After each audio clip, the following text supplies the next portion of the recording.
ಯುದ್ಧ ಬೇಡ ಅಂತ ಹೇಳಿಕೆ ಬಗ್ಗೆ ಚರ್ಚೆ ಆಗ್ತಾ ಇದೆ. ಯುದ್ಧ ಬೇಡ ಅಂತಂದಿದ್ದು ಯುದ್ಧ ಅನಿವಾರ್ಯವಾದರೂ ಮಾಡಬೇಕು. ಅವ್ರಿಗೂ ಬುದ್ಧಿ ಇಲ್ಲ. ಅನಿವಾರ್ಯ ಆದ್ರೆ ಮಾತ್ರ ಮಾಡಬೇಕು. ಯುದ್ಧದಿಂದ ಪರಿಹಾರ ಆಗೋದಿಲ್ಲ. ಯುದ್ಧ ಅನಿವಾರ್ಯ ಆದ್ರೆ ಮಾಡಬೇಕಾಗ್ತದೆ. ಗೊತ್ತಾಯ್ತಾ? ನಾನು ಯುದ್ಧ ಬೇಡಿಕೆ ಬೇಡ ಅಂತ ಹೇಳಲಿಲ್ಲ.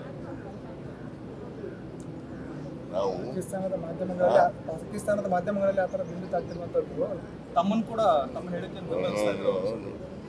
ನಾನು ಪಾಕಿಸ್ತಾನದ ಜೊತೆ ಯುದ್ಧನೇ ಮಾಡೋದೇ ಬೇಡ ಅಂತ ಹೇಳಲಿಲ್ಲ. ಏನು ಹೇಳಿದೆ ಅಂತಂದ್ರೆ ಯುದ್ಧ ಪರಿಹಾರ ಅಲ್ಲ. ಈಗ ಭದ್ರತೆ ಕೊಡ್ಬೇಕಾಗಿತ್ತಲ್ವ ಅವ್ರಿಗೆ. ಅಲ್ಲಿಗೆ ಬೇಕಾದಷ್ಟು ಜನ ಪ್ರವಾಸಿಗರು ಹೋಗ್ತಾರೆ ಕಾಶ್ಮೀರ. ಭದ್ರತೆ ಕೊಡಬೇಕಾಗಿರೋದು ಯಾರು ಜವಾಬ್ದಾರಿ? ಕೇಂದ್ರ ಸರ್ಕಾರ. ಅದ್ರ ವೈಫಲ್ಯ ಇದೆ ಅಂತ ಹೇಳಿದ್ದೀನಿ. 26 ಜನ ಸತ್ತೋಗಿದ್ದಾರೆ. 40 ಜನ ಸೈನಿಕರು ಸತ್ತಿದ್ರು ಅದೇ ಜಿಲ್ಲೆನಲ್ಲಿ. ಸೊ ಅದಕ್ಕೆ there is a failure of the intelligence. Government of ಇಂಡಿಯಾದವರು ಸೆಕ್ಯೂರಿಟಿನ ಸರಿಯಾದ ರೀತಿಯಲ್ಲಿ ಕೊಟ್ಟಿರಲಿಲ್ಲ ಅಂತ ಹೇಳಿದ್ದೀನಿ. ಯುದ್ಧ ಅನಿವಾರ್ಯ ಆದರೆ ಮಾಡಬೇಕು, ಮಾಡಲೇಬಾರದು ಅಂತೇನಿಲ್ಲ. ಆದರೆ ಈಗ ತಕ್ಷಣಕ್ಕೆ ಯುದ್ಧ ಬೇಡ ಅಂತ ಹೇಳಿದ್ದೀನಿ. ಸಿದ್ದರಾಮಯ್ಯ ಓಲೈಕೆ ರಾಜಕೀಯ ಮಾಡ್ತಾರಂತ ಹೇಳೋದನ್ನ ಕೇಳ್ಕೊಂಬಂದು ಹೇಳಕ್ಕೆ ನೀನು ಇರೋದು. ಅವ್ರು ಹೇಳಿದ್ರೆ ಅವ್ರು ಹೇಳೋದಿಲ್ಲ ಸರಿನಾ?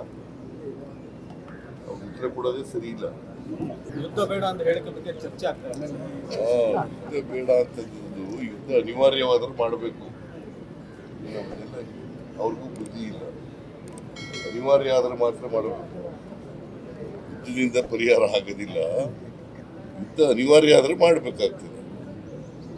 ಗೊತ್ತಾಯ್ತಾ? ನಾನು ಯುದ್ಧ ಬೇಡಿಕೆ ಬೇಡ ಅಂತ ಹೇಳಲಿಲ್ಲ. ನಾವು ಪಾಕಿಸ್ತಾನದ ಮಾಧ್ಯಮಗಳಲ್ಲಿ ಆತರ ಬಿಂಬಿತ ಆಗ್ತಿರುವಂತದ್ದು ತಮ್ಮನ್ನು ಕೂಡ ತಮ್ಮ ಹೇಳಿಕೆ ನಾನು ಪಾಕಿಸ್ತಾನದ ಜೊತೆ ಯುದ್ಧನೇ ಮಾಡೋದೇ ಬೇಡ ಅಂತ ಹೇಳಲಿಲ್ಲ. ಏನು ಹೇಳಿದೆ ಅಂತಂದ್ರೆ ಯುದ್ಧ ಪರಿಹಾರ ಅಲ್ಲ. ಈಗ ಭದ್ರತೆ ಕೊಡ್ಬೇಕಾಗಿತ್ತಲ್ವ ಅವ್ರಿಗೆ. ಅಲ್ಲಿಗೆ ಬೇಕಾದಷ್ಟು ಜನ ಪ್ರವಾಸಿಗರು ಹೋಗ್ತಾರೆ ಕಾಶ್ಮೀರ.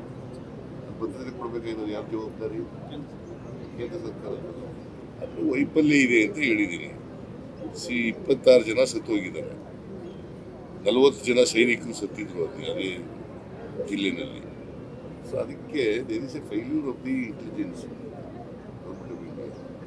ಗೌರ್ಮೆಂಟ್ ಆಫ್ ಇಂಡಿಯಾದವರು ಸೆಕ್ಯೂರಿಟಿನ ಸರಿಯಾದ ರೀತಿಯಲ್ಲಿ ಕೊಟ್ಟಿರಲಿಲ್ಲ ಅಂತ ಹೇಳಿದ್ದೀನಿ. ಯುದ್ಧ ಅನಿವಾರ್ಯ ಆದರೆ ಮಾಡಬೇಕು, ಮಾಡಲೇಬಾರದು ಅಂತೇನಿಲ್ಲ. ಆದರೆ ಈಗ ತಕ್ಷಣಕ್ಕೆ ಯುದ್ಧ ಬೇಡ ಅಂತ ಹೇಳಿದ್ದೀನಿ. ಸಿದ್ದರಾಮಯ್ಯ ಓಲೈಕೆ ರಾಜಕೀಯ ಮಾಡ್ತಾರಂತ ಹೇಳೋದನ್ನ ಕೇಳ್ಕೊಂಬಂದು ಹೇಳಕ್ಕೆ ನೀನು ಇರೋದು. ಅವ್ರು ಹೇಳಿದ್ರೆ ಅವ್ರು ಹೇಳೋದಿಲ್ಲ ಸರಿನಾ? ಅವ್ರು ಉತ್ತರ ಕೊಡ